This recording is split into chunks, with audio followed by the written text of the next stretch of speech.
पूरी दुनिया के हर शख्स को अपने घर के दरवाजे पे हुजूर की आमद का झंडा जरूर लगाना चाहिए, है ना? क्यों? क्योंकि सब पे मेरे नबी का एहसान है। अगर कोई ये कहे मुझ पे नहीं है, तो फिर सुनो किस पे नहीं है। जिसके आंगन में बेटी मुस्कुरा रही है तो उस पे लाजिम है वो हुजूर के नाम का झंडा लगाए, क्योंकि आंगन में बेटियों के मुस्कुराने की आवाज ये मदीने वाले के सदके में मिली है।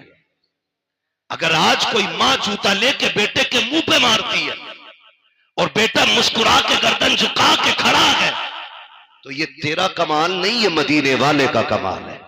क्योंकि मेरे नबी ने फरमाया अल जन्नतु तहता क़दामी उम्महातिकुम, जन्नत तुम्हारी माओं के कदमों के नीचे रखी गई है।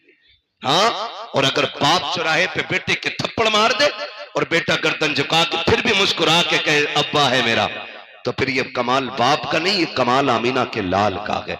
इसलिए कि मेरे नबी ने फरमाया था, क्यों अगर तुम ये देखना चाहो कि तुम्हारा रब तुमसे राजी है कि नाराज, फरमाया फिर बाप का चेहरा देखो।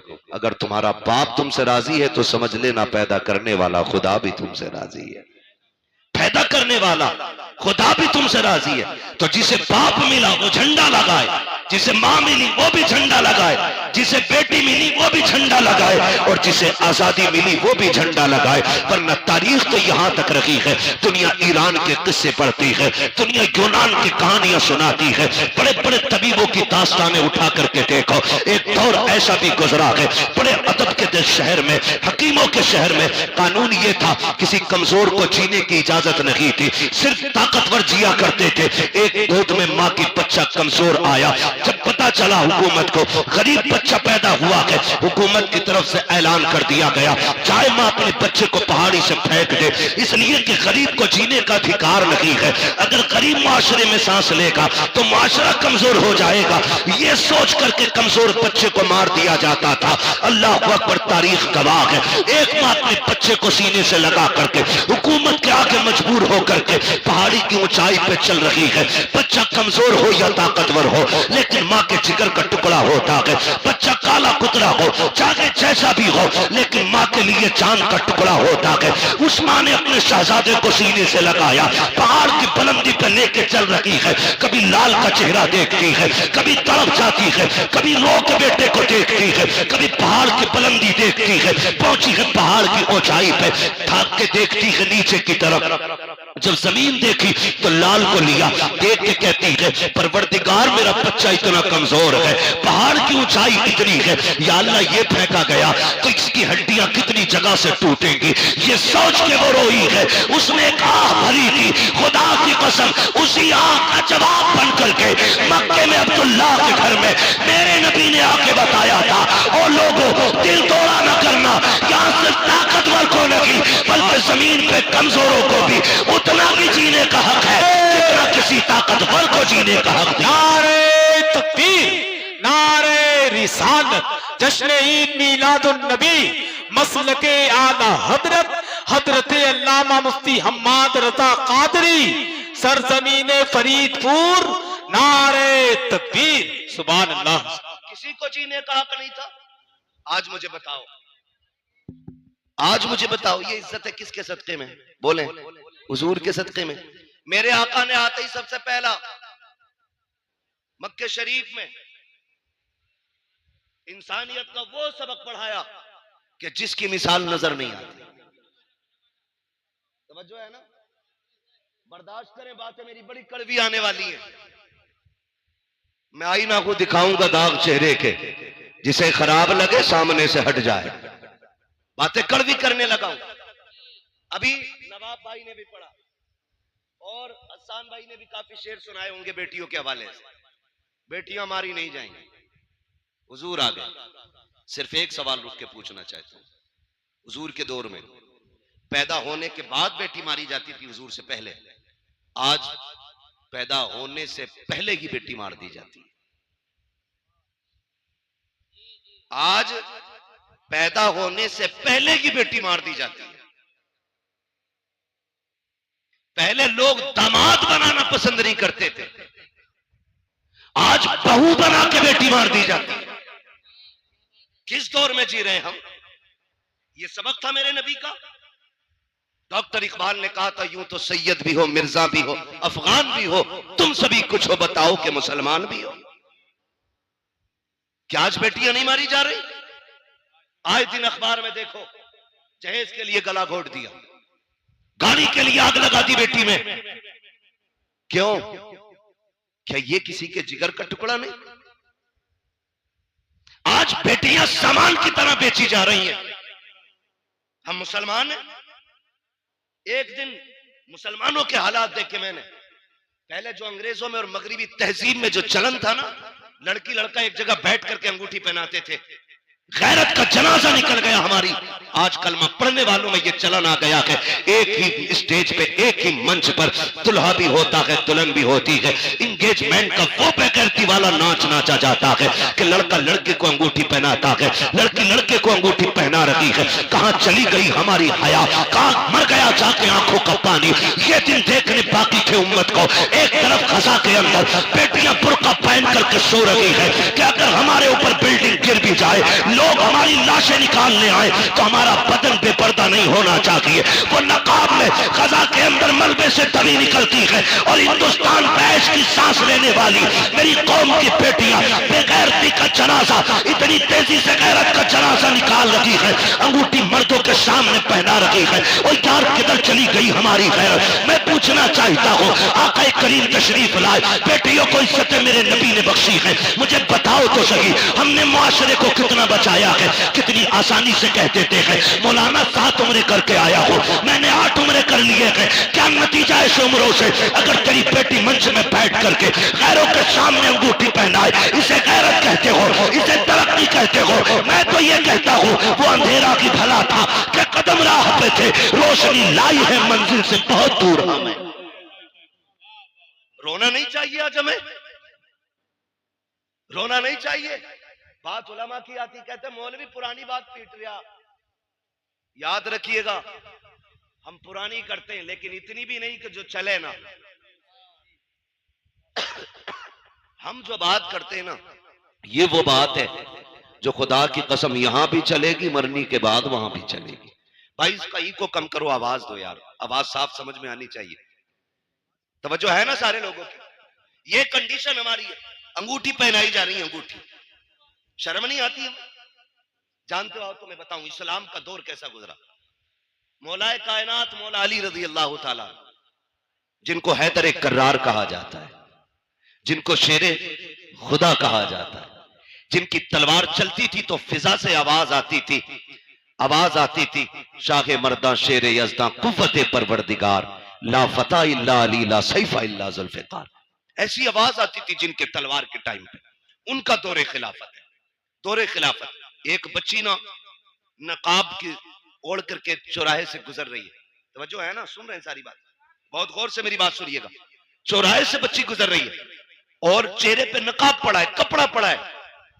अचानक हवा का झोंका आया और बेतवज्जोही से बच्ची के चेहरे का नकाब उड़ गया, उड़ा और इतनी देर के लिए उड़ा के उड़ते ही फिर अपनी जगह आ गया।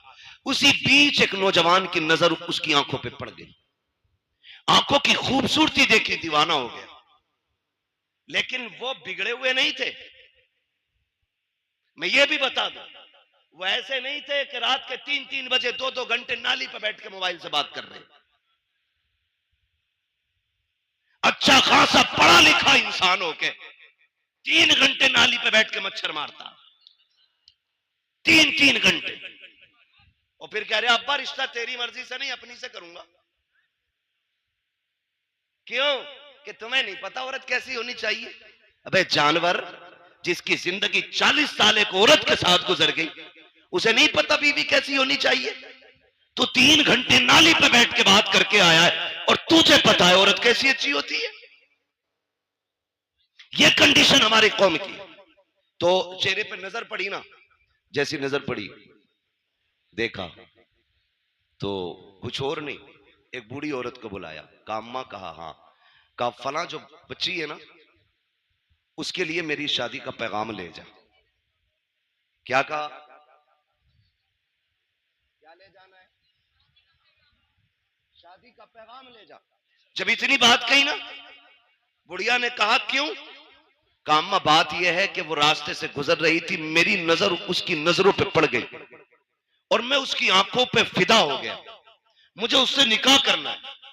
जब वो बूढ़ी पैगाम लेके आई ना और बच्ची से कहा बेटी एक नौजवान है, वो तुम्हारी आंखों पे फिदा हो गया है, तुमसे निकाह करना चाहता है। बच्ची ने कहा मां उसने मेरी आंखें कहां देखी? उसने कहा उसने बताया कि तुम चौराहे से गुजर के जा रही थी तो उसकी नकाब पलटी, हवा से तुम्हारी नकाब उड़ी और उस जवान की आंखें तुम्हारी आंखों से टकराई। कहा बस वो आंखें देख के फिदा हो गया। बच्ची ने जानते हो क्या कहा? उसने ये नहीं कहा चलो एक फॉलोवर बढ़ गया, हाँ उसने नहीं कहा मेरा एक चाहने वाला बढ़ गया। कहा अम्मा ठहर अभी आती हूं। अंदर गई, चाकू लिया, तबाक लिया, दोनों आंखें निकाली, तबाक में रखी, कपड़ा डाला, कहा मां ये लेके चली जा। बेटी इसमें क्या है? कहा इसमें मेरी आंखें हैं। कहा क्यों? कहा ये आंखें उस जवान को जाके दे जिसका दिल इन आंखों पे आ गया है। इतना सुना, बच्ची के जो आंखों से खून, चेहरा लहूलुहान। बूढ़ी तड़प गई, बेटी ये क्या कर दिया? मैं तो निकाह का पैगाम लेके आई थी। उसने कहा मां जैसी तूने बताया ना आकर के मेरी आंखों पे उस गैर महरम की आंखों का निशाना पड़ गया था, उसने मेरी आंखें देखी हैं।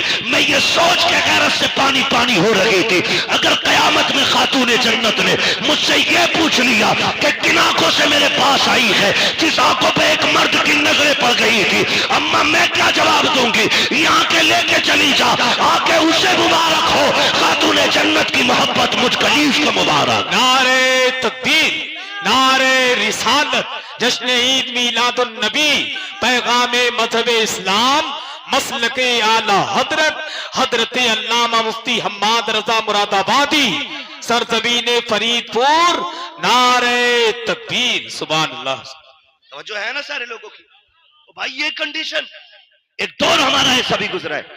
आज ना अपनी बेटी खड़ी है, तमाशा बना के तुमने खड़ा किया उसे, तमाशा बना के, और कह रहे जी मौलाना चुप रहो अब जदीद दौर है, न्यू जनरेशन है, ये जो कर रही है भाई अभी से नहीं रोका जा सकता।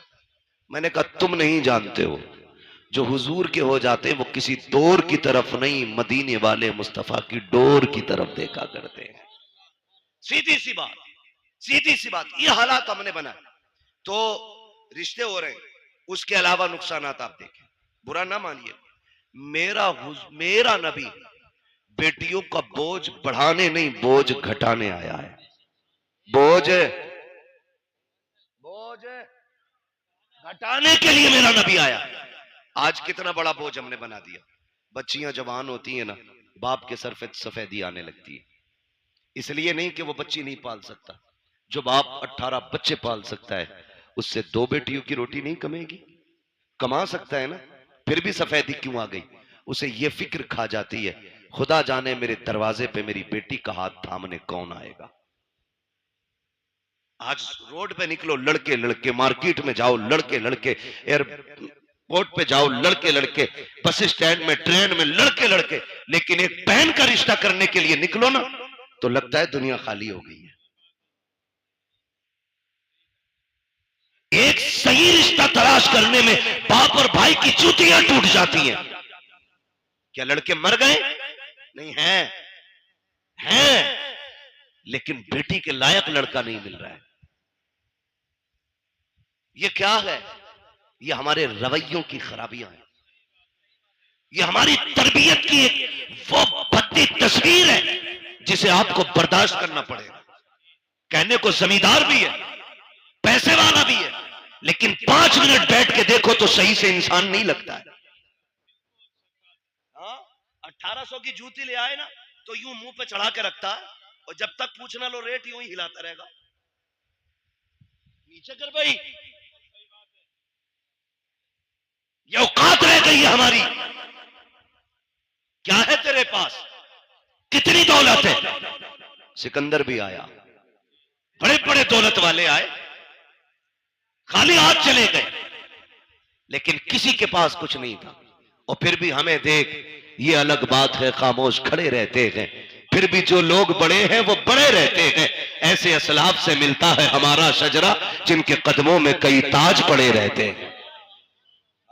फिर भी हमारा रिश्ता इतने बड़े लोगों से। तो जूती दिखा रहा, नाक पे लगा रहा, नाक पे, शर्म आनी चाहिए हमें। एक इंसान नहीं मिलता ढूंढो तो रिश्ता करने के लिए निकले। और कम जो है ना, लड़की वाले भी नहीं। जिम्मेदार सिर्फ लड़के वाले नहीं, लड़की वाले भी हैं। क्योंकि जरा सा चमकदार लड़का देखा ना, फर्स्ट ऑफर होता है 10 दूंगा, रिश्ता करा। हाँ? 10 लाख दूंगा, करा पक्की। तो ये जो मिडलर होते हैं ना, मिडलर, अल्लाह का खौफ खाना, दोनों तरफ का हिसाब दोगे, कर्रे कूटे जाओगे। हाँ, झूठ ना बोला करो। अगर हाँ मिडलर वही बिचौलिया, बिचौलिया समझ रहे ना, बिचौलिया जो दोनों तरफ से इधर का पैगाम उधर, उधर का इधर करता। इसका काम यह था इधर का पैगाम उधर पहुंचाना, इधर की उधर लगाना नहीं। लड़की वाले ने अगर कह दिया ना रिश्ता कराओ 10 दूंगा, अरे यार 10 दे रहे, 15 तो वहां से मिल रहे, लबारे बेच रहा। गलत नहीं कह रहा हूं, कह रहा 10 दे रहे, 12 वहां से मिल रहे, 15 वहां से मिल रहे। गैरत आनी चाहिए। मुझे तो कभी कभी हैरत होती है, जब तक रिश्ता नहीं होता अब्बा भी चौक में बैठ के कहता है मेरे लल्ला की 70,000 कमाई है, 80,000 कमाई है। जब उसी लल्ला के सर पे सेरा बन जाता है, 8 दिन के बाद बुला के कहता मौलाना तावीज तो दे दो। क्या हो गया? जब से घुसाए घर से निकल नहीं रहा है, 1 रुपया कमा के हमें नहीं देता। मैंने कहा चचा बताना, अभी 7 दिन पहले तो कह रहा था 80,000 कमाता है। कहा मौलाना तुम नहीं समझोगे, रिश्ता नहीं हो रहा था तो 80,000 कमाए, 80,000 बता रहा था। मैंने कहा रिश्ता करने के लिए नहीं, तूने डाका डालने के लिए 80 बताए थे, किसी का घर लूटने के लिए 80 बताए थे। तो ये जो बिचौलिया होते हैं, तुम्हें खुदा का वास्ता झूठ बोल के रिश्ता ना कराना। ऐसे रिश्ते कराओ कि जिन रिश्तों को तुम जोड़ दो आखिरी सांस तक जुड़े रखे। खुदा की कसम, जोड़े भी दुआएं देंगे, उनकी आने वाली नस्लें भी तुम्हें दुआएं देंगी। नारे तकबीर, नारे रिसालत, सरकार की आमद, मरहबा, सरकार की आमद, मरहबा, मक्की की आमद, मरहबा, मदीने की आमद, मरहबा, नारे तकबीर, अल्लाहू अकबर। 15 मिनट बचे, इसे नारों में लगा दो या तकरीर में लगा दो। खैरियत है सारे? चलूं आगे, जरा कह दे या रसूल अल्लाह और जोर से। कुर्बान जाए तुम्हारी जवानी के कसम से, है ना? पबजी कितने लोग खेलते हैं? हाथ नहीं उठवाऊंगा। कई तो पागल हो चुके और कई पागल होने बाकी। जहां देखो वहीं पे इश्क के बीमार बैठे हैं, हजारों मर चुके और सैकड़ों तैयार बैठे हैं, है ना? मेरे बच्चों कान खोल के सुनो, जो आज पबजी खेलेंगे कल भीख मांगेंगे। ये लिखो, तावीज बना के जेब में रख लो। जो आज तालीम के वक्त में गेम खेलेंगे वो कल जवानी में भीख मांगेंगे। जो आज कलम चलाएंगे कल कंप्यूटर उनके इशारों पे नाचेगा। हमें अपना वक्त तालीम को देना है, पढ़ाई में देना है। सेहतें कई बार देखा 12वीं का झंडा लिए ऐसे हिला रहा और झंडे से ज्यादा खुद हिल लिया। ये जवानियां हमारी। सही सा आदमी थप्पड़ मार दे तो बिजली का पंखा बना देगा और कह रहा वही बनेगी बाबरी मस्जिद। तो उससे अपनी मस्जिद तक जाया ना जाता, बाबरी मस्जिद बनागा।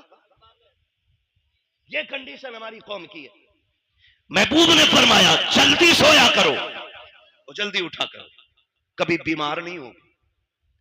11 बजे तक 1 बजे तक पबजी खेल रहा है, 12 बजे सो के उठ रहा, 12 बजे फिर कह रहा बरकत नहीं हो रही, बाबा तावीज दो दो। ऐसी पाखंडी बाबा बैठा है, इतना ढोम घाटी है कि वो कह ही नहीं रहा गलती क्या है। तावीज पे तावीज, इसे सोफे में रख, इसे तकिए में रख, इसे गिलाब पे लगा, इसे पेड़ पे लटका, इसे तराज में लगा, इसे शटर में लगा, इसे बाजू में बांध, इसे गले में लटका। खुदा की कसम खा के कहता हूं जब तक अल्लाह राजी नहीं होगा तावीज तो क्या पूरा पीर गले में लटका ले, कुछ नहीं होगा। खुदा को राजी कर ले, तेरी आंख बाद में खुलेगी।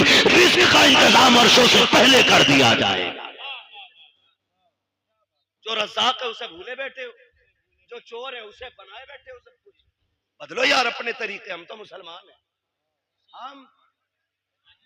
हम जोर से हम मुसलमान हैं। तो देखो हालात कंडीशन ऐसी है। तवज्जो है सारे लोगों की, जवान है आप लोग। अच्छा एक बात बताओ, खाली लंगर के सहारे आए कि घर से भी कुछ खा पी के आए? खा के आए तो कम से कम इतनी आवाज तो निकालो कि लगे कि पेट भर के बैठे। कहते जरा या रसूल अल्लाह। अल्लाह सलामत रखे। भाई तुम तो मेरे कान पे ही बोल रहे हो। अल्लाह आपको सलामत रखे। अगर ये अंदाज है तो बड़ा प्यारा है।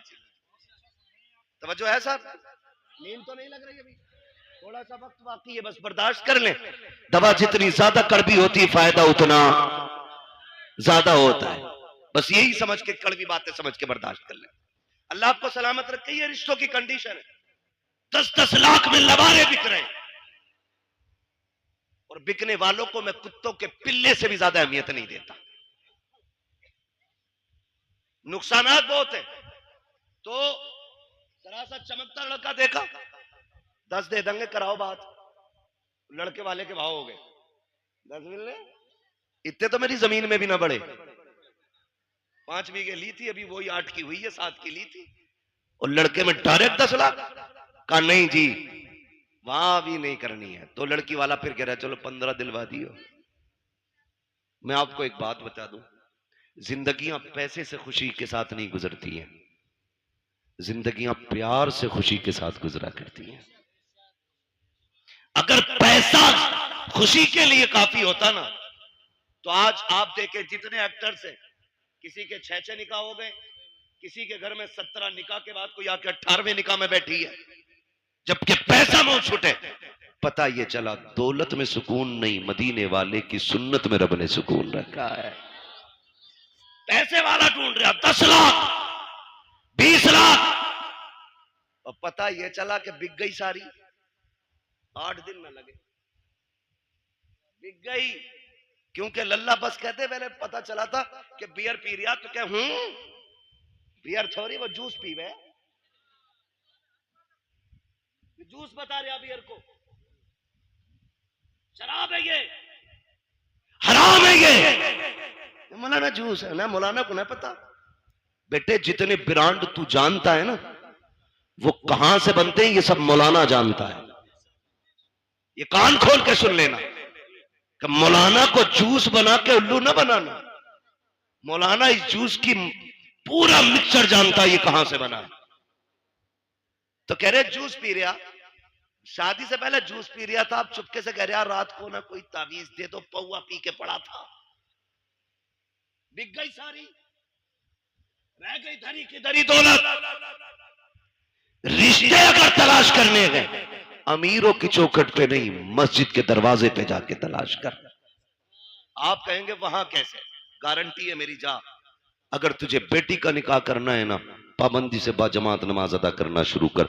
नोट करना शुरू कर, कौन नौजवान है जो 5 वक्त मस्जिद में आता है, अपनी दिल की किसी से न कहे और किसी की सुननी भी नहीं है, दिल की बात दिल में रख, मस्जिद में जाके बैठ और देख कौन नौजवान 5 वक्त सजदा करता है। खुदा की कसम जो 1 वक्त की नमाज नहीं छोड़ता, आंखें बंद करके बेटी उसके हवाले कर दे। इसलिए कि जो रब का हक अदा कर सकता है वो तेरी बेटी का भी हक अदा कर सकता है। और जो रब से नहीं डरता वो ससुर से क्या खाक डरेगा। जो रब का हक अदा नहीं करता वो तेरी बेटी का भी हक अदा नहीं करेगा। बेटी उसको दो जो रब से डरता हो, जो रब का हक देगा वो तेरी बेटी का भी वक्त पे हक अदा करके दिखा देगा। लेकिन कमाल के लोग हैं, रामपुर के होटल में रिश्ता ढूंढने जा रहा हवाई जहाज वाले में, सवार में है ना, तो ये रामपुर का ही तो है भाई। तुम्हारा होटल है, कोई मैं नहीं बात कर रहा उसकी, मैं समझाना चाहता हूं। लेकिन हमारी कौम उसे बड़ा मानती है जिसके कान में कुंडल होता। कहती ये पैसे वाला, इसके कान छिदे हुए। हमारे यहां जो है ना वो बीच वाला बंदा समझा जाता जिसके कान छिदे होते। हम तो उसे मस्जिद की सफ में भी पीछे धकेल देते। नाक कान का मसला देखो, सोने का कुंडल देखा कर दो, सेठ लग रहा, पता चला वो कुंडल भी चुरा के पहना था।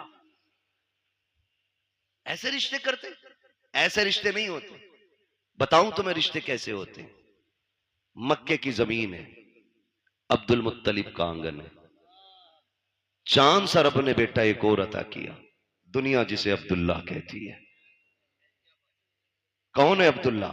मेरे नबी के वालिद हसीन कितने, इतने हसीन थे कि औरत मर्द भी जियारत के लिए, झलक पाने के लिए सड़कों पे लाइन लगाए खड़े रहते थे। इतना हसीन अल्लाह ने हजरत अब्दुल्ला को बनाया। पैदा कहां हो रहे, कहां पैदा हो रहे? मक्का शरीफ। कहां? मक्का शरीफ में। और इतने खूबसूरत और खूबसीरत थे कि हजरत अब्दुल मुत्तलिब टेंशन में रहते थे कि इसके लिए इसके जोड़ की बच्ची कहां मिलेगी। मगर जोड़े रब बनाता है, जोड़े रब बनाता है। अब्दुल्ला मक्के में पैदा हुए तो आमीना मदीने में पैदा हो गई है।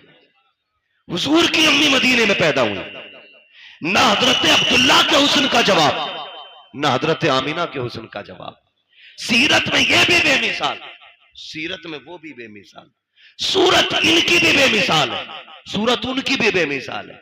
लेकिन देखें अब्दुल मुत्तलिब परेशान, कह रहे हैं रिश्ता किधर करना है? काबा शरीफ के हरम में लेटे, आंख लगी, ख्वाब में नूरानी चेहरे वाले आए और कहा अब्दुल मुत्तलिब क्या सोच रहे हो? का बेटा है, जोड़ नहीं मिला पा रहा हूं।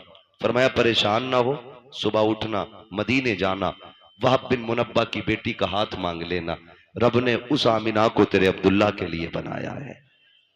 जब उन्होंने ये बात कह दी ना, आप फरमाने लगे आप हैं कौन? कहने लगे मुझे नहीं पहचाना, मुझे जद्दुल अंबिया इब्राहिम खलीलुल्लाह कहा जाता है। ये भी बता दो, रिश्ते जितने ज्यादा अच्छे होते हैं बिचौलिया उतना ज्यादा अच्छा होता है। चोरों के बिचौलिए चोर ही बनते, ख्याल रखिएगा, समझा रहा हूं कुछ मैं। आया तो इब्राहिम खलीलुल्लाह, जाना सुबह उठना और जाके उनकी बेटी का हाथ मांग लो। आप उठे, मदीना शरीफ पहुंचे। कौन है? अब्दुल मुत्तलिब। किसी मोहल्ले के जिम्मेदार नहीं, कोई क्या बोलते हैं अध्यक्ष नहीं, चेयरमैन नहीं, काबे के मुतवल्ली है, खानदान कुरैश के सरदार है। पावर इतनी है कि अबरहा भी आता है ना हाथी की फौज लेके तो नजरें झुका के बात करता है, इतनी पावर वाला। बेटों को लिया, सुने देखो रिश्ते कैसे होते। बेटों को लिया, मदीना शरीफ आ गए। वहाब बिन मुनब्बा की चौखट है, जबकि वहाब बिन मुनब्बा भी सरदार है लेकिन इतने बड़े नहीं थे, वो छोटे सरदार। आके ना आवाज आई, कौन?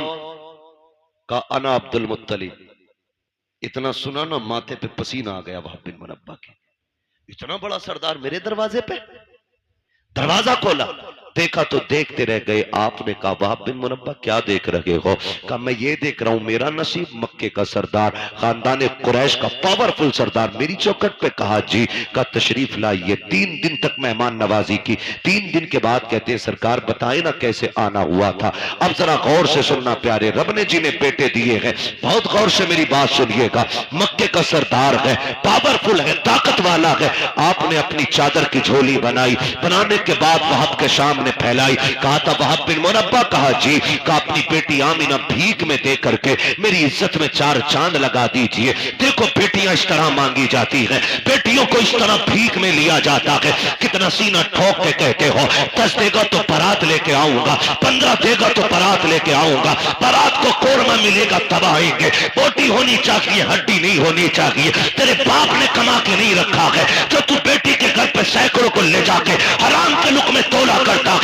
उसके बाद बाजू चढ़ा के मेरी कौम के बाप इतने खतरनाक होते हैं। पूछते गए कि बराती से पता नमक कम तो नहीं है, नमक ज्यादा तो नहीं है, ये पूछ करके क्या साबित करना चाहते हो? शरीयत में बारात का तसव्वुर भी नहीं है और ये खाना लड़की के बाप पे आज के लिए लाजिम भी नहीं है। दबाव दे करके खाना खाते हैं हम लोग, जुल्म करते हैं बेटी वाले पर और उसके बाद कहते हो कि अगर खाना अच्छा मिलेगा तो बारात आएगी। गैरत कर, देख तो सही बेटियां कैसे मांगी जाती है। वहाब बिन मुनब्बा के आगे अब्दुल मुत्तलिब ने झोली फैलाई है और कहा था अपनी बेटी दे करके हमारी इज्जत में 4 चांद लगा दो। कहते हैं परेशान क्यों होते हैं? सुनो अब्दुल मुत्तलिब, आमीना आज भी तुम्हारी है, कल भी तुम्हारी थी और कल भी तुम्हारी रहेगी। अब्दुल मुत्तलिब कहते हैं वहाब बताओ तो सही, अगर कोई रिश्ता करता है, बेटे की तहकीक करता है, पता करता है चलन कैसे है, पूछता के रवैया कैसा है। तुमने मेरे अब्दुल्ला के बारे में पूछा नहीं, मेरा बेटा कैसा है, करता क्या है। बाप बिन मुनब्बा ने कहा था पूछने की जरूरत नहीं है। कहा किस लिए, कहा जो इब्राहिम तेरे ख्वाब में आया था वही इब्राहिम मेरे ख्वाब में आके बता के गया। नारे तकबीर, हाथों को उठाकर नारा लगाइए सारा मजमा, नारे तकबीर। सारे लोग हाथों को उठाकर लगाए नारे तकबीर, नारे रिसालत, नारे रिसालत। मसलके आला हजरत, मसलके आला हजरत मुफ्ती हम्माद साहिब क़िबला, मुफ्ती हम्माद साहिब क़िबला। सरकार की आमद, सरकार की आमद, दिलदार की आमद, आका की आमद, दाता की आमद। फरीदपुर के सुन्नी जिंदा दिल मुसलमान, नारे तकबीर, नारे रिसालत। वाह, बहुत अच्छा। बताओ ना, हमने कितने दुख कम किए बेटियों के यार, कितने दुख कम किए बेटियों के। आज बेटियां रोती नहीं है, आज भी बेटियां रोती हैं।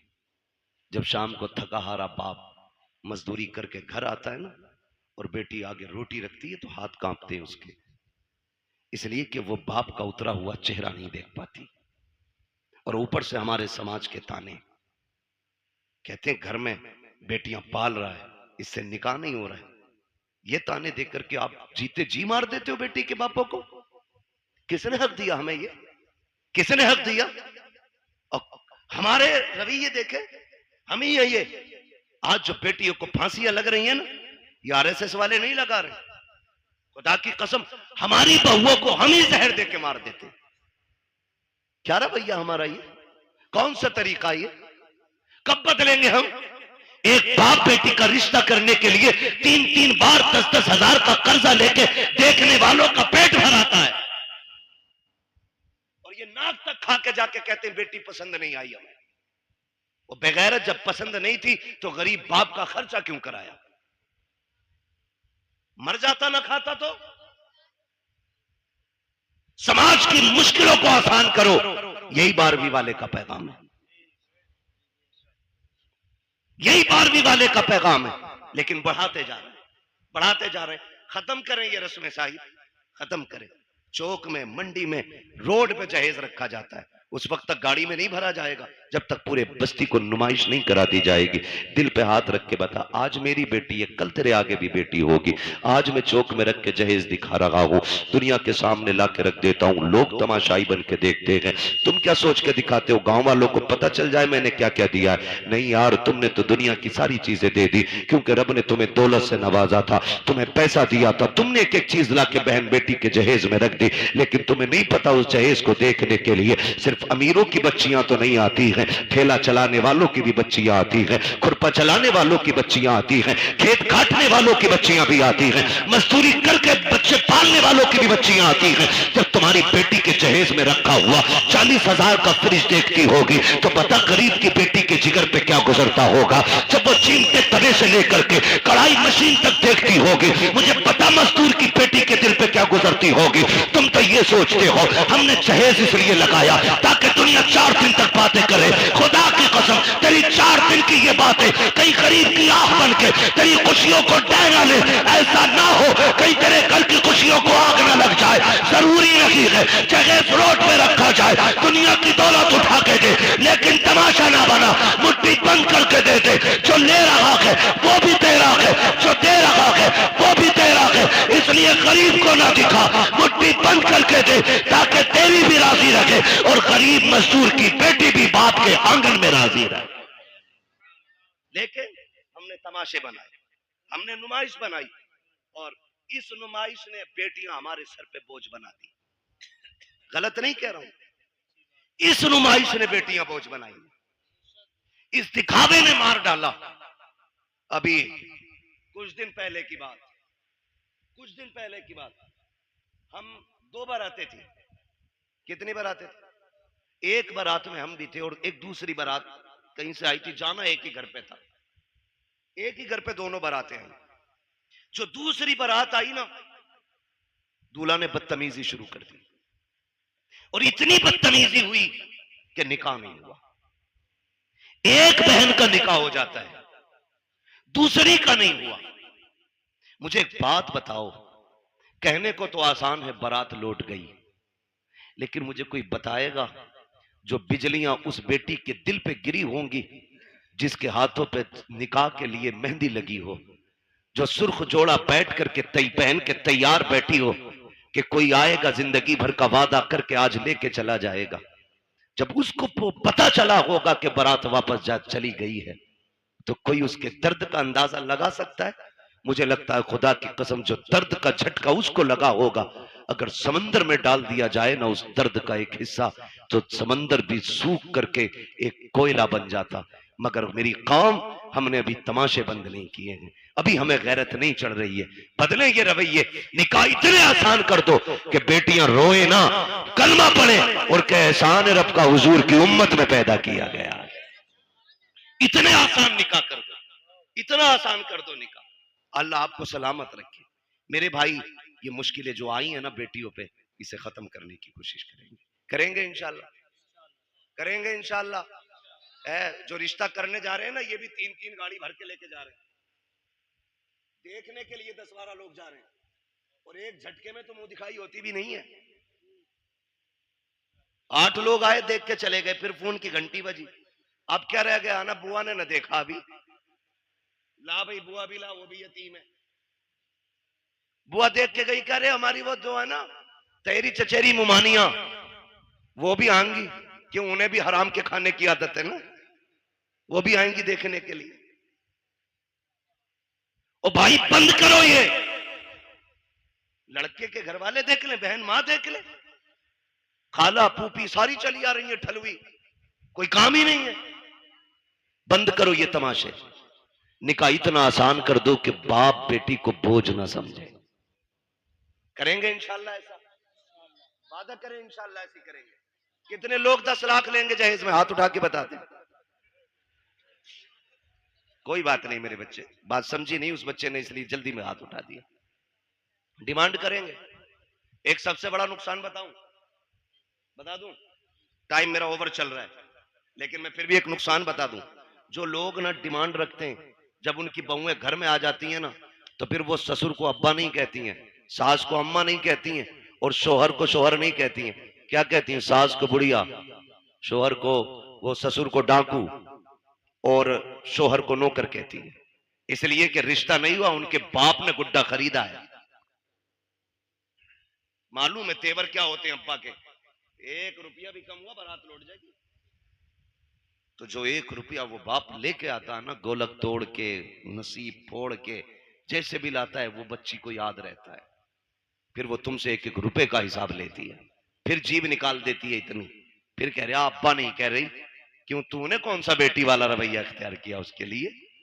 कल तू उसे सर पे हाथ रख के लाता, जैसे मेरे नबी का उमर लेके आया था, हजरत उमर फारूक आज़म। आज ना 10-10 लाख रुपए लेकर के तोलता फिर रहा, और फिर वो नहीं कह रही अब्बा बकरी बुड्ढे को चाय दे दो, क्योंकि ये कह रहा मैडम जरा पानी लाना, तो कहती खुद भर के ला। 10 लाख दिए मेरे अब्बा ने, सब के आगे शेर बनेगा, फिर नोरा फिर रहा बीवी के आगे। ये 10 लाख की मार है जो लंगूर बना दिया इसकी शिकल को। ऐसे रिश्ते नहीं होते। हजरत उमर फारूक आज़म है, रात को टहल रहे हैं अपनी मिल्कियत में, और ये देख रहे हैं कोई गरीब परेशान तो नहीं है, ये सोच करके टहल रहे हैं ताकि कोई दुखी ना हो। जब एक गली से गुजरे ना, तो एक घर से, बेटे, एक घर से आवाज आ रही थी, बेटी दूध में पानी मिला दे। बच्ची ने कहा अम्मा उमर का दौर है। अम्मा ने कहा क्या हो गया, उमर थोड़ी देख रहे। कहा अम्मा उमर तो नहीं देख रहा, लेकिन उमर का खुदा देख रहा है, उमर का खुदा देख रहा है, लगा दे पानी दूध में। उसने कहा नहीं, मैं अपने रब के सामने चोरी नहीं कर सकती। हजरत उमर ने सुना, घर आ गए, गुलाम को भेजा, सुबह पता करो कौन है ये लोग। पता चला बेवा है, एक उसकी यतीम बच्ची है। अपनी बीवी से कहा मेरी शरीक है याद। कहा क्या? कहा तुम पूछ रही थी ना बेटे का रिश्ता किधर करना है, लड़की ढूंढो। कहा रात लड़की मिल गई है। कहा कहाँ आ गए? कहा एक बेवा की बच्ची है, यतीम है। कहा रिश्ता वहां करेंगे? कहा हाँ। कहा कौन जाएगा? कहा तुम जाओगी। हाथ पकड़ा बीवी का, चल दिए सुबह में, दिन का उजाला है, बीवी से कहते जा रहे हैं शरीक हयात सुनो, अंदर जाके ये मत बताना कि तुम अमीरुल मोमिनीन की बीवी हो, तुम्हारा शौहर आधी दुनिया का बादशाह है, ये नहीं कहना है। चुप जाकर के इज्जत से बेटी मांगनी है, इज्जत से बेटी मांगनी है। हजरत उमर दरवाजे पे खड़े हो गए, बीवी को अंदर भेज दिया। किसको? हजरत उमर कहाँ है? कहाँ है हजरत उमर? दरवाजे पे। मैं एक बात पूछूं, बड़ी बेगैरती की है, शादी लड़के की है, वो कह रहा मेरा कजिन आएगा देखने के लिए, बीवी हमारी बनेगी, और भेज रहे कजिन को, यार तुझे पसंद है तो मेरी पसंद है, अरे बेगैरत तो आग लगे तेरी पसंद को, शर्म नहीं आती? कजिन को भेज रहा, उमर को देख, बेटे के लिए बेटी देखने आए, खुद दरवाजे के बाहर खड़े, बीवी से कह रहे हैं जा जाके बात कर और बताना मत मैं कौन हूं। अल्लाह अकबर। बीवी अंदर गई, जाके बैठ गई, सलाम किया। खातून ने पूछा कौन हो, क्यों आई हो? कहा एक जरूरत आपके दरवाजे तक ले आई है। कहा मुझ गरीब के दरवाजे से कौन सी जरूरत पूरी होगी? कहा एक बहुत अहम चीज आपसे लेने आए हैं। कहा गरीब लोग हैं साहिब, क्या अहम चीज हमारे पास होगी? आपने कहा ये जो आपकी बेटी है ना, ये हमारे घर की दुल्हन बना दो, हमें इसका हाथ हमारे हाथ में दे दो, हम इसे अपने घर की बहू बनाना चाहते हैं। इतना सुना ना, मां ने भी तड़प के कहा खातून चुप कर, मेरी बेटी यतीम जरूर है, मैं बेवा जरूर हूं, लेकिन अभी इतने भी गए गुजरे लोग नहीं है हम कि बिना पूछे कछे किसी के भी हाथ में बेटी का हाथ दे दे। बता तू है कौन, कहां की रहने वाली है, हमारी बेटी का हाथ मांग रही है? यतीम समझ के हल्के में ना लेना, अभी मां जिंदा है, बताना तू है कौन? हजरत उमर की बीवी बात छुपा रही है, बताना नहीं चाहती है कौन है, किसकी बीवी है, किसके लिए हाथ मांगा जा रहा है। फिर जब मजबूर किया, कहा ऐसे हम किसी के हाथ में बेटी का हाथ नहीं देंगे, कम से कम पता तो होना चाहिए कौन लोग हैं सामने वाले। फिर डरते डरते कहती है सुनो, मैं उमर इब्ने खत्ताब की बीवी हूं, जिसके लिए मैं हाथ मांग रही हूं वो उमर खत्ताब का बेटा है। अल्लाह अकबर। इतना सुना है, जैसी इतनी बात सुनी है औरत का तेवर बदल जाता है। कहती किस उमर की बात कर रही हो? कहीं वही तो उमर नहीं है जो हमारा अमीरुल मोमिनीन है? कहीं उसी की बात तो नहीं करती हो जो आगे दुनिया का बादशाह है? बीवी ने गर्दन झुका के कहा माफ करना, मेरे सरताज ने मना किया था कि आपको ना बताओ, लेकिन बता रही हो। हाँ, उसी उम्र के बेटे के लिए आपकी बेटी का हाथ मांगने आई हो। कहती चल दिखा तो सही, कहाँ है तेरा उमर? का वो दरवाजे के बाहर खड़ा है। अल्लाह अकबर। इतना सुना, बाहर जब औरत आई है, हजरत उमर दीवार से लगे हैं, हाथ उठे हैं, आंख में आंसू है, कहते हैं मालिक उमर को खाली ना लौटाना, आज उमर की इज्जत रख लेना, आज उमर की लाज बचा लेना, मालिक मुझे खाली ना लौटाना। ये रोते जा रहे हैं, कहते जा रहे हैं। औरत ने आके कहा था उमर क्या तू अमीरुल मोमिनीन है? कहा हाँ। कहा हम तुम्हें बेटी नहीं दे सकते। कहा किस लिए? कहा था दुनिया के बादशाह का बेटा और इधर यतीम की बेटी, बताओ निभाव कैसे होगा? हजरत उमर ने कहा था ये न देख कि ये किसका बेटा है और बच्ची कौन है, ये देख तू भी नबी का कलमा पढ़ती है, हम भी नबी का कलमा पढ़ते हैं। अल्लाह अकबर। इस शर्त पे रिश्ता हो गया, दुल्हन आ गई घर। सुनो भाई, 2 लाख के चक्कर में बेटे की लाश बेचने वालों, मैं तो लाश ही बेचना कहूंगा उसको। 10-10 लाख में बेटे बेच देते हो। सुनो, दावे के साथ कहता हूं, ये बेटे वाले जो 10 लाख बेटी ब्याहने के लेते हैं ना, अगर बेटियां कीमत लिया करती तो ये आधे बच्चे कुआरे मार देते। एक बेटे के लिए बहू खरीद के नहीं लाता ये खुदसट बाप। आज 4 बेटे ना, फटा जा रहा, 40 लाख हो गए, और 15 का दाव लग गया तो 15 चौका आधे करोड़ का मालिक बन गया। हिसाब लगाए बैठा उंगलियों पे। और बगैर तो सुनो, 60 ले ले या 80 ले ले, तुझे बेड पे 1 मिनट बैठने नहीं मिलेगा। जिसकी पिलाई नापता फिर रहा ना क्या इंच है, उस पे तू बैठ नहीं सकता एक दिन भी। तेरे हिस्से में अगर आया तो ससुराल से मिला हुआ हुक्का ही आगा जो तेरे फेफड़े खराब करेगा। इसके अलावा तुझे कुछ नहीं मिलने वाला। तो मर क्यों रहा भाई? लिस्ट अब्बा के ही हाथ में, हटो मत। अल्लाह कादिर मुतलक। जो सेहरे देना जानता है वो सेहरे लेना भी जानता है। जो मेडिकल लाइन से लोग जुड़े, कितने हादसे ऐसे होते हैं, 18 साल का जवान, 20 साल का जवान, पता चला अभी शादी का रंग नहीं उतरा था कि जोड़े कफन में बदल गए। कुछ नहीं पता मौत का। मत इतराओ इतने, 10-10 लाख में बेचने की जरूरत नहीं। रिश्ता हुआ, निकाह हुआ, हजरत उमर के घर में आई बच्ची। हजरत उमर करीब आके कहते हैं, बेटी क्या बात थी उस दिन जो रात में तेरी मां ने तुझसे कहा था? इतना सुना बच्ची के माथे पे पसीना आ गया। आपको कैसे पता? कहा मैं दरवाजे पे खड़ा था, दरवाजे पे खड़ा था। कहा जनाब बात ये थी कि मेरी मां कह रही थी दूध में पानी मिला। मैंने कहा उमर का दौर है। उसने ये कहा कि उमर देख थोड़ी रहा है। फिर मैंने ये कहा उमर नहीं देख रहा तो उमर का खुदा तो देख रहा है। हजरत उमर रो दिए और हाथ पकड़ा बच्ची का। कहने लगे बेटी बता मैं कौन हूं? बच्ची ने कहा आप मेरे चाचा लगते हो। फरमाने लगे ना बेटी, आज के बाद चाचा ना कहना, तू यतीम है, मुझे बाप कह के आवाज देना, मुझे बाप कह के आवाज देना। आज के बाद तू यतीम नहीं, आज के बाद उमर तेरे सर पे शफकत का हाथ रखता है। लेकिन सुन मेरी बेटी, रोज उमर को अदालत का काम रहता है, रोज फैसले सुनाने होते हैं। बेटी तेरी ड्यूटी इतनी है, जब उमर चलने लगे तो जो तूने अपनी माँ से कहा था खुदा देख रहा है, वही मेरे कंधे पे हाथ रखना और कहना अब्बा उमर फैसले सोच समझ के करना, खुदा देख रहा है। अगर तू ये कहती रहेगी उमर की अदालत से कोई फैसला कभी गलत नहीं हो सकता। तुम बहुओं को बाप वाला प्यार दो, वो तुम्हें बेटी वाला एहतराम देके दिखाएंगे। समझ रहे हो ना मेरी बात? बेटी वाला एहतराम आपको देंगी। जो बेटियां एक बाप को एहतराम देती हैं तो निकले इन सारे फसादों से। मॉल में दामाद नहीं खरीदने, दीनदार बच्चियां तलाश करें, दीनदार, हिप्पी कट नहीं। हाँ बहुत पुरानी कटिंग थी वो याद है हमें, अब तो पता नहीं कौन कौन सी चल रही है। हाँ? ऐसा डिजाइन कह रहा मौलाना लड़की हमने देखी। हो कहां थे? कि फला जगह बर्थडे की पार्टी में देखी, हूर लग रही थी, हूर।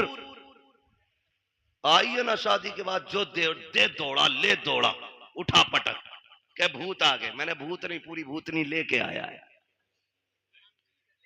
उतार दो, मैंने अपने बस की बात नहीं। भूत उसके उतारो जिस पे चढ़े हों, और जो खुद भूतनी हो। बोलो उसके कौन उतारेगा? कह रहा ऐसे बाल पड़े थे मियां, देखता रह गया। धोखे में मत पड़ जाना, ब्यूटी पार्लर ने बड़ा काम खराब किया है। ऐसे रंग बिरंगी मुंह बना देते, ऐसा लगता है कभी कभी के आटे के बोरे से निकल के आई है। और कैमरा ऐसा ऐसा फिल्टर मार रहा, कलवा भी कभी भूरा हो गया। ये कंडीशन, फोटो भेज दिया, कलवा का फोटो आया, पूरा मोहल्ला देख रहा, दामाद बड़ा गोरा है। और फिर इतना घना सेहरा बनवाया कि कुछ टिप ही नहीं रहा था उसमें। और जब चौथी में आए दामाद तो फिर ढूंढ रहे थे सब, दामाद नहीं आया, यही तो है। मुंह कैसा? काबिल मस्जिद गए थे, वुजू किया तो मुंह धुल गया। तो ये कंडीशन, ये हालात है। बेटी दीनदार तलाश करो। ये भी हैरत की बात है ना, कह रहे आईएएस चाहिए, आईपीएस चाहिए, बीओएमएस चाहिए, एलएलबी चाहिए। भाई तालीम अच्छी बात है। वो कहा था ना, गालिबन हफीज जालंधरी ने कहा था कि तालीम औरतों की जरूरी तो है, मगर खातून खाना हो वो सबा की परी ना हो। तालीम जरूरी है लेकिन हया के दायरे में रहे, शरीयत की हदों को पामाल ना करे। बेटी दीनदार ढूंढो, फिर देखो अल्लाह कितनी बरकतें अता फरमाता है। वरना गलत नहीं कह रहा हूं, सच्ची बात है ये। भाई आपकी वजह से ये कुर्बानी पेश कर रहा हूं, एयरपोर्ट का अल्लाह मालिक है, सच्ची बात है। जो जहेज में कुरान आता पूरी जिंदगी जुजदान में रहता है। वो बल्कि सास कहती है ना पहले ही 3 रखे, इसे मस्जिद में दिया, टीवी अपने कमरे में, एलसीडी अपने कमरे में, एलईडी अपने कमरे में, फ्रिज संभाल के रखिए टूट ना जाए, वॉशिंग मशीन स्क्रैच ना जाए। बुढ़िया खड़े होकर ऑर्डर जारी कर रही है, आया ना कुरान, कहती लल्ला इसमें क्या, इसमें क्या? कि अम्मा कुरान है। ए लल्ला 4 तो पहले से घर में रखे थे, ये भी ले आए। इसे मस्जिद पहुंचा दो। अगर ये कंडीशन घरों की हो जाए ना, फिर पूछना मत कयामत कब आ रही है, समझ लेना कयामत तुम्हारे दरवाजे पे आके खड़ी हो गई है। क्योंकि तुम्हारे घर में टीवी और फ्रिज रखने के लिए जगह है और रब का कुरान रखने के लिए जगह नहीं है। सोचना और फैसला करना। गलत नहीं कह रहा हूं, पढ़े क्यों? क्योंकि हमने बेटी को पढ़ाना जरूरी नहीं, बेटी को कुरान देना जरूरी समझा है। जहेज में होना चाहिए, चाहे उसे नमाज आती हो कि नहीं आती हो। बाप अच्छा वो नहीं जो सोने की पेटी में रख के मुझको अंबर से लिखा हुआ कुरान बेटी को दे। बाप वो बेहतर है जो जहेज में कुरान दे ना दे, बेटी के सीने में कुरान दे दे। इसलिए कि वो जहां जाएगी वहां जाकर के कुरान पढ़ेगी। लेके आओ कुरान वाली बेटी, फजर में उठ के मुसल्ला बिछाएगी, नमाज से फारिग होकर कुरान पढ़ेगी, रब की तस्बीह बयान करने के बाद शौहर की खिदमत करेगी, सास ससुर की खिदमत करेगी। फिर तुम देखना इन्हीं घरों के अंदर तुम्हें जन्नत के नक्शे नजर आएंगे। वरना याद रखना, ले आओ जितनी चाहे पढ़ी लिखी, जब तक शरीयत रखी होगी उस वक्त तक घर में जन्नत रखी होगी। मैंने पहले कहा था घर कभी भी दौलत से नहीं, मदीने वाले की सुन्नत से चला करके। आप बच्चियों को कुछ पढ़ाएं या ना पढ़ाएं, लेकिन कुरान पढ़ाएं। मेरे ख्याल से आपके इलाके में भी इदारा है ना, हमारे नवाब भाई ने बताया था, मुझे याद आ रहा है, काफी पहले बताया था कि ये समूदिया में बच्चियों का इदारा कायम कर रहे हैं। वो मेरे ख्याल से कायम कर दिया है, माशाल्लाह। लिंटर की तैयारी है।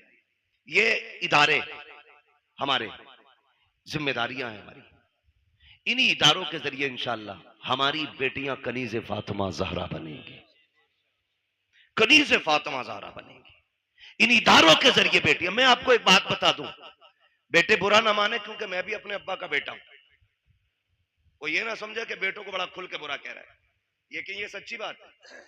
बेटे को ना कितनी कुरान पढ़ा लो, वो जब भी पढ़ेगा ना हस्बे जरूरत पड़ेगा और बंद करके यूं रख देगा। लेकिन अगर आपने बेटी को कुरान पढ़ाया है ना, वो जब भी कुरान पढ़ेगी ना, उसे कुरान के सफात में बाप का चेहरा दिखाई देगा। बाप का इंतकाल हुए अगर 15 साल भी बीत गए होंगे ना, तो वो 15 साल के बाद कुरान बंद करके हाथ उठा के कहेगी, अल्लाह जो आयतें, जो रुकू, जो पारे, जो मैंने लाइनें पढ़ी है ना, इसका सवाब मेरे बूढ़े बाप की कब्र में अता फरमा दे। खुदा की कसम, ये बेटियां इतनी खैरत वाली होती हैं, जो भी तुम इन पे एहसान कर दो ये सर पे नहीं रखती हैं, ये एहसान का बदला दिया करती हैं, बदला दिया करती हैं। इसलिए बेटियों को पढ़ाओ। आज ना सबसे ज्यादा बड़ा निशाना हमारे इदारे, हमारी मस्जिदें, हमारी खानकाहें, हमारे जलसे सिर्फ इसलिए है कि इनसे इस्लाम का परचम हिंदुस्तान में बुलंद है। दुनिया मिटाने पे लगी है, कागज चेक करते हैं, रजिस्ट्रेशन में कमी हो, बैनामे में कमी हो, बिल्डोजर जाके चला दे। इतनी मजबूती से काम करो कि दुश्मनों के दांत कट्टे हो जाएं और तुम्हारी की हुई मेहनत ये बताए, यही है आरज़ू तालीम कुरान हो जाए, हर एक परचम से ऊंचा परचम इस्लाम हो जाए। इतनी जम के मेहनत हमें करनी है और हम अपनी कौम को इदारे देंगे, तालीम के मरकज देंगे। लिंटर पढ़ा के नहीं, अभी नहीं पढ़ा ना, तो उम्मीद है इंशाल्लाह आप लोगों का साथ रहेगा इंशाल्लाह। बोले जोर से इंशाल्लाह।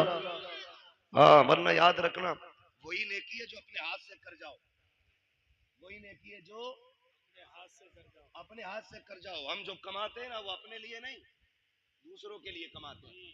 हम तो कुछ दिन उस दौलत पे चौकीदार बन के रहते, मरेंगे लल्ला मौज करेगा। अपने हाथ से कर जाओ। किसी के बेटे ने बाप के नाम पे सोने के सिक्के नहीं दिए मस्जिद में। हमने अमीरों के बेटे भी देखे, गरीबों के भी देखे, जबकि गरीब बाप का बेटा जिसे दौलत नहीं, बाप विरसे में कुरान दे के गया था, कम से कम वो कब्र पे जाके कुरान तो पढ़ के सुना देता है। लेकिन अमीर के बच्चे को उतनी भी फुर्सत नहीं कि वो जाके बाप की कब्र पे कुरान भी पढ़ सके। ओ मेरे भाई, अपने जीते जीतने काम कर जाओ। कब्रिस्तान जाते हो? सर हिलाओ भाई, जाते हो कुरान कब्रिस्तान?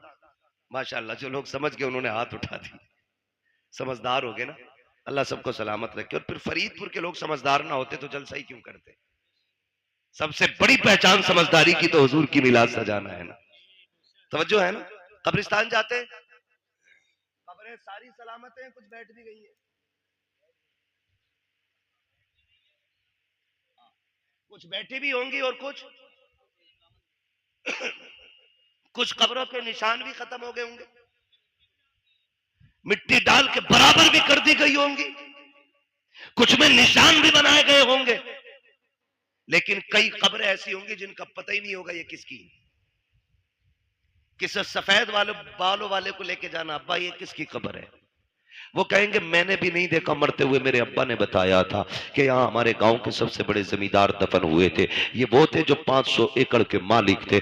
आज जाके देखो ना, हजारों बीघों का मालिक इंच भर जमीन में सिमट के रह गया है, हड्डियां गल गई हैं, कोई फाथा पढ़ने वाला भी नहीं है।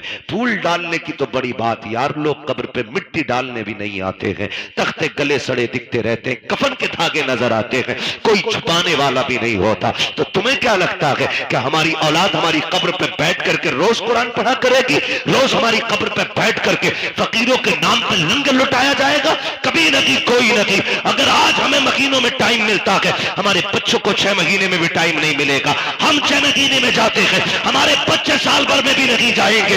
ऐसे काम कर जाओ, कोई जाए या ना जाए, कोई हाथ उठाए या ना उठाए, तुम्हारी कब्र में रहमतों के झोंके आते रहे, खुदा की तरफ से बरकतें आते रहे। आप कहेंगे कैसे? तो सुनो, जो मदरसे चल रहे हैं, इदारे बन रखे हैं, उनका जाके ताउन कर दो, बीमा कर लो पहले का 50,000 मेरी तरफ से ले, इसकी छत बना दे। खुदा की कसम, जब मर जाओगे और जब तक ये मदरसा चलता रहेगा, कोई हाथ उठा के दुआ करे ना करे, कोई कब्र पे आए क्या ना आए, जितनी देर तक इसके नीचे बैठ करके कुरान पढ़ा जाता रहेगा, अल्लाह सवाब की खिड़कियां तेरी कब्र में बराबर खोल के रखे। इसलिए ऐसे काम करके जाओ, ऐसे काम कर जाने, अपने इदारे मजबूत करें। इसमें आम के आम है, गुठलियों के दाम है, गुठलियों के दाम ऐसे हैं कि हमें जन्नत मिलेगी, नेक काम है। और आम के आम ऐसे हैं, हमारी ही बेटियां यहां से पढ़ के कनीज़े फातिमा ज़हरा बनेंगी। हाँ, वो सबसे ज्यादा जरूरी है हम अपनी बच्चियों पे ध्यान दें। वक्त होता है इंशाअल्लाह तो मैं बात करता, अभी मैंने सिर्फ एक टॉपिक पे बात की है। हुजूर बेटियों के लिए रहमत बन के आए और हमने उसका मतलब ही बदलने की कोशिश कर दी है। हुजूर रहमत बन के आए, हम जहमत बन के बैठ गए। बाप के बाल इसलिए सफेद हो गए कि कोई बच्ची का हाथ मांगने वाला है। ओ यार, ऐसे हो जाओ कि कोई बोझ बेटी को अपने ऊपर महसूस न करे, बल्कि बेटी को फूल समझ के पाले। आप भी जाओ, जन्नत सभी को चाहिए, सब चाहेंगे मुझे जन्नत चाहिए। एक आसान नुस्खा है, तलाश करो ऐसे रिश्ते जहां बाप बेटी को रुखसत करने पे मजबूर हो, लेकिन हालात ना हो। अल्लाह ने तुम्हें खरीदने के बर्तनों का भी पैसा दिया हो, लेटने की चारपाई भी दी हो, चलने के लिए गाड़ी भी दी हो, रहने के लिए छत भी दी हो ना, वहां खाली हाथ जाके किसी गरीब की बेटी के घर की आबरू बन जा और उसे अपने घर की जीनत बना के ले आ। खुदा की कसम, यहाँ उसकी गुर्बत पे तू पर्दा डाल ले, कब्र में मदीने वाले तेरे गुनाहों पे पर्दा डालने आ जाएंगे। ये सबसे आसान तरीका है जन्नत में जाने का। करेंगे इंशाअल्लाह कोशिश। जहेज तो नहीं मांगेंगे, खास करके अब्बा सुन ले, मोटरसाइकिल पे बैठने नहीं मिलेगा, चाहे बुलेट मांग ले, हवाई जहाज मांग ले। हाँ, अगर बैठ भी गया बाई चांस तो उस वक्त सांस उखड़ रही होगी, तुझे पता ही ना होगा बैठा काहे पे, उससे पहले लल्ला बैठा गई नहीं।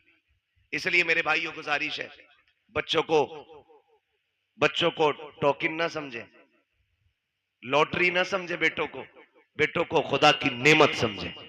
और जब वो दूल्हा बने, शुक्र के सजदे करें, लंबी दुआ की भीख मांगे। खुदा की कसम, नस्ल उसी से जो चलेगी ना, गोद उसकी होगी, आने वाला सलाहुद्दीन अय्यूबी होगा।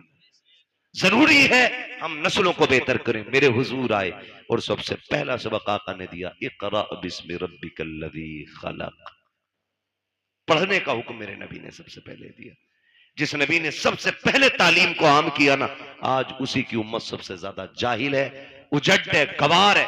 मैं लाजिम समझता हूं हम अपने बच्चों पे पढ़ाई को इतना लाजिम कर दें जितना पानी हमारे लिए लाजिम है, जितना खाना हमारे लिए लाजिम है। मारेरा शरीफ की एक बोली बड़ी प्यारी लगती है, आधी रोटी खाएंगे बच्चों को, आधी रोटी खाएंगे बच्चों को। अभी सारे नहीं बोल रहे कि बच्चों की कमाई खाएंगे, पढ़ाओगे कि बच्चों की कमाई खाओगे? बोलो, आधी रोटी खाएंगे बच्चों को कतई वो नहीं बोल रहे जो बच्चों से भी नलाई करवा रहे होंगे। सिर्फ 200 रुपए के लालच में उनके करोड़ों का जीवन बर्बाद करते हैं ऐसे नालायक बाप जो अपने बच्चों को चाहते हुए भी नहीं पढ़ा पाते। मजबूरी एक अलग चीज है, तेरे हाथ पैर है, तू जमीन जोत गड्ढे खोद बच्चों को पढ़ा, अल्लाह तुझे खेती करने में भी इबादत का सवाब अता फरमाए। करना ये काम तो करेंगे इंशाल्लाह, पढ़ाएंगे बच्चों को, आधी रोटी खाएंगे, लड्डू ही खा लो या नारे ही लगा लो, मिलने की देर हो रही है, खाने में देर नहीं है ना। बस हो गया भाई, तकरीर मुकम्मल हो गई है, बस मैं आखिरी वादा ले रहा हूं, पढ़ाई की तरफ तवज्जो करेंगे इंशाल्लाह, सारे वादा करें इंशाल्लाह, पढ़ाएंगे बच्चों को, आधी रोटी खाएंगे, मिलाद में आएंगे, मुंह भर के लड्डू, यही मसला सही है। अल्लाह आपको सलामत रखे। ये जो खा रहे हो ना, ये भी हुजूर का सदका है, ये जिस भाई की तरफ से अल्लाह उसे बरकतें दे। और हम सुन्नियों का तो नजरिया ये है ना, खाते हैं तेरे दर का, पीते हैं तेरे दर का, पानी है तेरा पानी, दाना है तेरा, दाना है तेरा। और हम बरेली वाले तो और भी बढ़ के कहते हैं, तेरे टुकड़ों पे पले, गैर की ठोकर पे न डाल, झड़कियां खाएं कहां छोड़ के, सदका तेरा। अल्लाह करे ये जो बात मैंने आपसे कही है, खुदा करे इन बातों पे हम अमल की कोशिश करें। लाजिम ये है निकाह आसान करें। जो पैसा ना हम बच्चियों की शादी में लगा रहे हैं ना, इस पैसे को उन्हीं बच्चियों की तालीम में लगाइए, तालीम में लगाइए। घुटनों के बल आएंगे लड़के वाले रिश्ता मांगने के लिए। अगर आपने 10 लाख बच्ची की तालीम पे लगा दिया ना, तो ये घुटनों के बल आएंगे बेटी मांगने के लिए। लेकिन आप गलत करते हैं ना, वो जो तालीम पे लगना था वो जहेज पे लगा रहे हैं। ये मत कीजिए, ये तालीम पे लगाइए आप और बच्चों को कामयाब बनाइए। और सुने जनाब, जो आतिशबाजी में आप लगा रहे हैं और जो आप बारात के नाम पे और वेलकम के नाम पे लड़कों में और मेहंदी के नाम पे और हल्दी के नाम पे खर्च कर रहे हैं ना, इसे अपने बेटों की तालीम पे लगाइए। खुदा की कसम किसी हल्दी की जरूरत नहीं है, तेरे बेटे का चेहरा चांद से ज्यादा चमकने लग जाएगा। लेकिन हमारी कोशिश ये रहेगी इंशाल्लाह हम अपनी कौम तक सच्ची बातें पहुंचाएं। और यही कोशिश रहती है कि हमारी कौम तक एक भी पैगाम पहुंचे तो पहुंच जाए। अगर आज के बाद एक बेटी को भी किसी ने बिना जहेज के अपना लिया ना, मैं समझूंगा मिलाद कराने वालों की मेहनत कबूल हो गई है और बुलाने वालों का ये आना भी कबूल हो गया है। करेंगे इंशाल्लाह। अगर बेटी वाला अपनी मर्जी से कुछ दे रहा तो दे, लेकिन हम दबाव प्रेशर नहीं करेंगे ना भाई। बस एक बात याद रखना, जिसने बेटी दे दी उसने सब कुछ दे दिया, अब और कुछ नहीं चाहिए। फरमाया गया वह मस्सा इला फला तनहर, महबूब तेरी चौखट से कोई खाली नहीं जाना चाहिए। अभी मैंने इस आयत के जिम्न में कोई बात भी नहीं की, अभी तो यूं समझे तमहीद थी, यहां तक पहुंचे, तकरीर का आगाज होना था। इंशाअल्लाह उल अजीज कभी वक्त रहेगा ना तो कभी फिर बात हो जाएगी। 1.5 घंटा मुकम्मल हो गया।